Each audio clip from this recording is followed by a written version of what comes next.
Really great to be here today. Thank you, REBA, for inviting me. My name's Heather Cooper. I'm Chief People Officer at Hargreaves Lansdown. Just to tell you that I'm not an accountant, I'm not a financial advisor. I come from the world of HR and talent and coaching and all of those things, so I'm sure probably your knowledge is much better than mine. But I have got a story to tell about some of the things that we've been doing at HL and how we've been approaching it, so I'd like to share that with you this morning.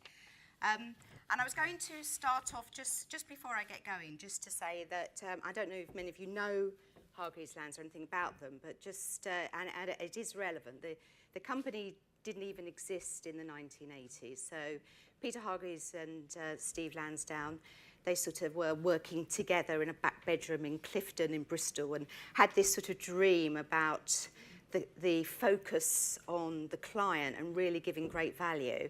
And that's really where the business began, and we sort of rush forward to today, and the company now is FTSE 49 in February last month.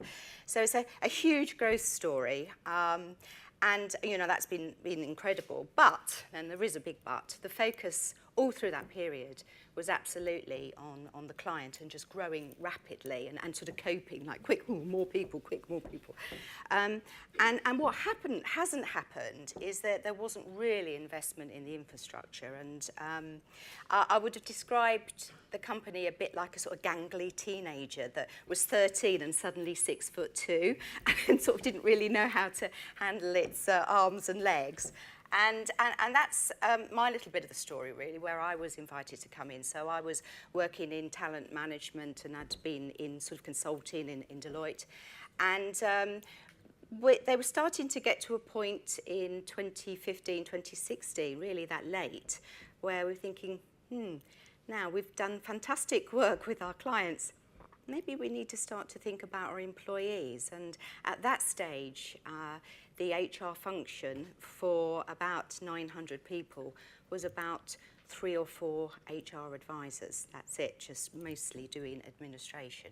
So that's really quite interesting. And I'd used to do a little bit of consulting there, and I'd go down and I'd say, that's interesting, I don't see any L&D, or that's interesting, doesn't seem to be any talent acquisition here, or that's interesting, there's no reward team. So that was really sort of the history where it was, and I had the chance to go and join the organisation and join their executive committee in 2016, which was a great thrill.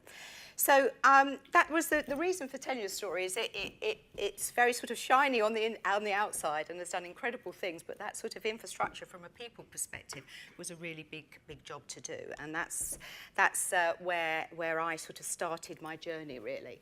So, you know, as I mentioned, this sort of DNA of really focusing on clients was there, but really thinking about the people in the organisation and servicing them, understanding their needs and engaging them, really there hadn't been much thought given to that at all. You know, we were focusing really just on get the work done, have people there who know how to do these things, and then that's your pay. And pretty well paid, big bonuses, and that was basically what was happening. So we started to recognise that actually probably this wasn't a good idea. Guess what was happening? Turnover was going up, retention not looking good, engagement not very good at all. And clearly, you know, things needed to change, and that was the point at which I had the chance to join the business. So we were thinking about this in many ways, but we were also thinking about this from the whole sort of well-being of our colleagues, and which includes the financial well-being. But I thought something which was really important and really keen to understand, as the previous speaker said, is about some of the genuine problems that colleagues are facing. And we might, you know, we're in a very successful firm of pensions and private investments, but that doesn't mean that there are individuals who are, you know, in that 1%. We have a whole range of people in the business. We have people with really genuine concerns, people with money worries, all sorts of problems, as you would have in all of the businesses that you work in. And if you're going to engage your colleagues in a way which is meaningful, you first of all have to really understand what they're facing and get close to that, to understand, to listen, and then to adapt what you do and how you support and engage them in a quite a holistic way. And that was one of the first things that we really started to think about. And we knew also that, you know, if we got this right, we would be engaging our colleagues, and we all know, we've all seen all of the analysis and the business schools analysis that they show. You know, if you get this right, you get productivity goes up. So there was a business case for looking at this. And actually what I might do, just add on at the end of the presentation, I might talk about how I got board buy-in, because I wasn't going to talk about that, but I think there might be some interest in that, because that was one of the hard ones. So what did we do? I think the first thing that I did, and didn't get any support for this at all, by the way, but the first thing I did was brought Corn Ferry in. And I said, you know, what I'd like you to do is to do a whole business survey, and then I'm going to present the feedback back to Exco. So this was the first time. Up to that, they'd been doing sort of survey monkeys, and so there wasn't any independent benchmarking. So this was the first time we'd done that sort of benchmarking, but able to benchmark against the industry. Now, we also followed that up with a lot of focus groups, a lot of talking right across the organisation to understand what they felt and why they felt. And I got all of the directors and the senior leaders to run these sessions. This hadn't happened up to now, up to that point. And what that meant was we became a listening, or we started to really listen. And I pulled that then together into lots of presentations which are fed back to Executive Committee and to the board. And that sort of rigour around benchmarking, particularly benchmarking against the industry, it really did look quite stark. And what I was doing was really starting to build a business case for change. I think that sort of slow bird really started to realise, actually, no, this is really serious, and it's incredibly important that we get this right if we're going to have a successful business in the future. This is one of the fundamental pillars of a great business.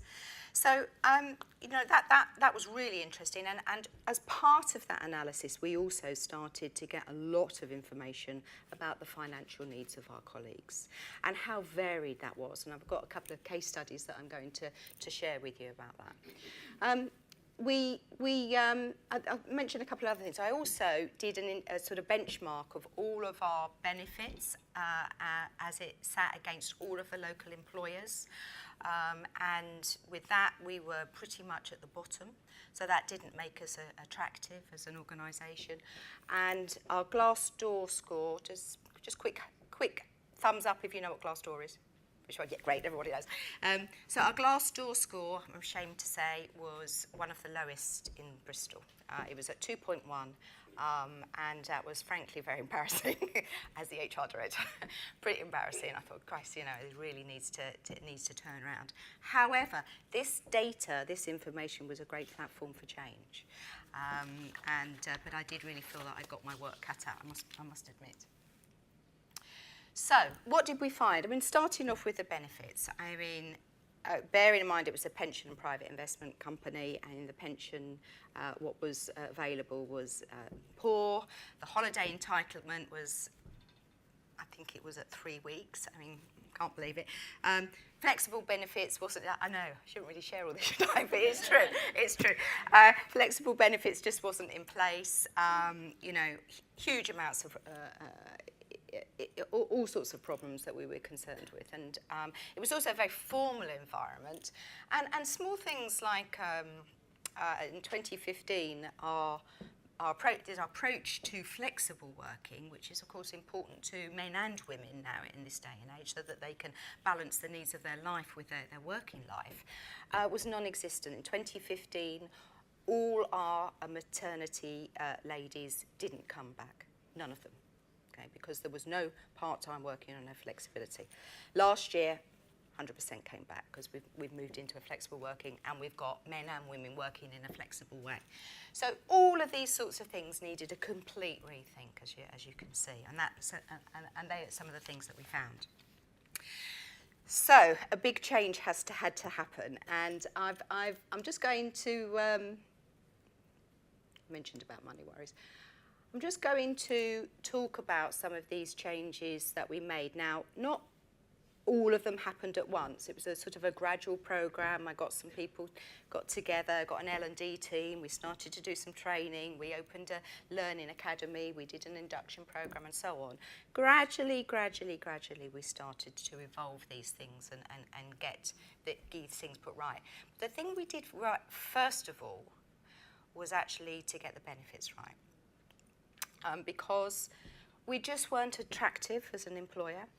And this is where our workplace team came forward and really helped me out to help to think through what a flexible approach would be, how we could make that simple for colleagues to understand and get close to, and how they could sort of choose what they want. And I'll come on to the results of our employee engagement in a moment, but the results have been quite considerable.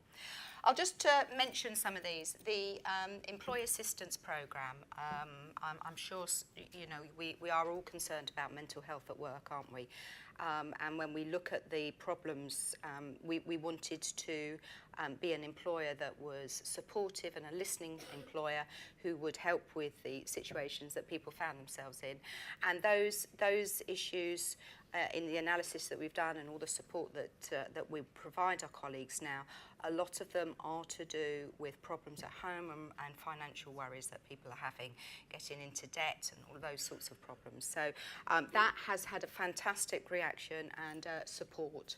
The Flex scheme is been tremendous, and I think the thing that I would say the most is that we've got a whole range in terms of our workforce. So we've got a 16-year-old apprentice whose dream since he was 8 years old is to become a financial advisor, and he's working in the post room at the moment. He's doing a brilliant job, all the way through to we've got people in our 70s who are financial advisors. So that is a huge difference in terms of the needs of the workforce. And you know, it's a sort of the past would be, well, we have this sort of sheep dip type approach, this is what we're going to give you. But clearly, and each one of you here will be in a different situation with your own financial well-being or the type of package that you want, or you need to be able to flex that to what's happening to your world at the time. And that sort of level of engagement, that was really powerful for our colleagues. I'm just going to pick out this one here now, the promotion weeks. We started to do something, we do sort of promotion weeks on a whole range of different subjects. One of them is we do Healthy Living Week, where you know you come to yoga classes and netball matches and nutrition talks and all those sorts of things. Personal Development Week, where we have coaches and we do about personal growth and how to have a career plan and all those sorts of things. But the one that really hit the mark was Money Week. And Money Week was tremendous. So it was a mixture of group sessions where we had speakers from our workplace solutions team talking about different matters. We had keynote speakers like the editor-in-chief from Money Week talking about matters. And then we had drop-in one-on-one sessions where you could come along and talk to an advisor and have an opportunity to speak in a more personal way. And the sort of topics which really hit the mark were things like, you know, how to buy a house for the first time, how you might go about that, how you might get a mortgage, remortgaging, how that works, all the way through to you might want to be thinking about investing for your children or for your teenagers, how would you go about that? Sessions on financial resilience, sessions on how to write a will, an introduction to investment, how to build your pension to £1 million. That was the, not me. That was Lee Gardhouse, who is our Director of Investment. So it was really interesting, and what we found was wherever you were in life, there was something that you could come along to, and then if you wanted to, you could pick up individually. So that was a fantastic week, and that's something that we will be doing every year. But that is just given a sort of an example of the type of things that we were doing. I will mention just one other thing. For those of you who are affected by the Corporate Governance Code, we are all having to demonstrate that we have an employee voice. And we have the normal sort of consultation and focus groups and all those sorts of things, but we've just launched a colleague forum where we're taking some of the more meaty subjects like executive pay or CEO ratios to employee pay, some of those big topics, talking those through with our colleagues, and then that's going to the board and vice versa. So that's really, I think that we'll see how that works out, but I suspect that will also have a positive impact on engagement. So a lot of different things happening there, and I haven't gone into all of them, but we can pick it up on Slido if that's what you want. So,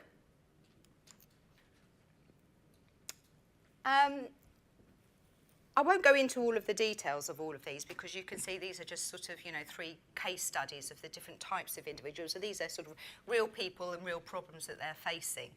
But it just goes to show that when we're thinking about financial well-being, it's actually pretty complex. It isn't a simple thing to do when you're offering it as a benefit. There's a great deal of complexity to it to get it right because everybody's needs are so unique and different. And they're some of the things that some of our colleagues are doing. But it is complex, and it needs well to be thought through pretty well to be able to meet the needs of everybody that you've got. So that's one thing that I've noticed.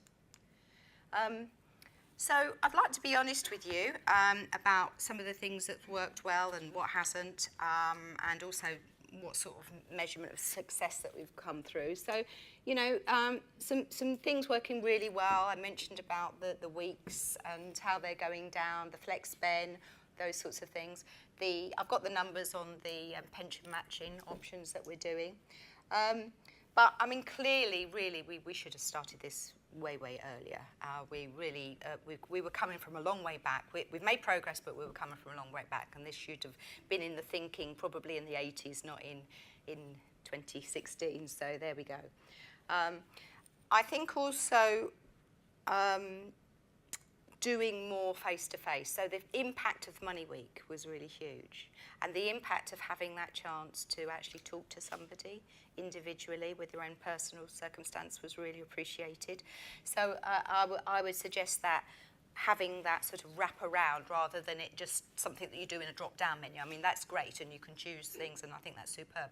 But embellishing that with that sort of education around what's available, that my experience has been that's been very positive and supportive.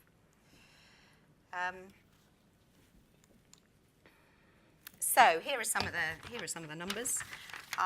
These are the sort of shifts that we've had, the sort of engagement that we've had so far. As I say, it's still, I think we're just in year 2 with these things now. So I'm pleased about how things are going. The actual facts of the colleague survey. So when we did the colleague survey, Corn Ferry said to me, in terms of your overall engagement, you're going to get, if you really move the dial, if you do all of these things, you're probably going to get maybe 2 percentage points each year.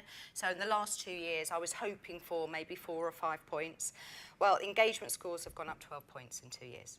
So I'm really, really thrilled about that. Glassdoor rating yesterday, it was 3.7. That makes us one of the best FS companies in the Southwest at the moment, or the most attractive company. So we're starting to see some results. I'm very excited about it. And of course, that really helped me with my buy-in for further investment. So as I'm talking to Exco and I'm demonstrating these results, I'm talking to the board, they can see this coming through, they can see the increase in the engagement and the external way in which the business has been rated. And so that's really positive. So that's sort of some of the results that we're starting to see through. And we are thinking then about, these are some of the things that we will think about going forward. Plenty more to do. For me, I feel like it's early days, but I'm very pleased about how the results are coming through already. but more to do, and I particularly would like to do more with the pension gap for women, which I haven't had a chance to talk about, but it is wide. And I'd like to do some more work around that in the future. So I've got the yellow light, and I've had a sign that says 1 minute. So I think that basically means that we are almost ready to move on to some questions. So thank you very much.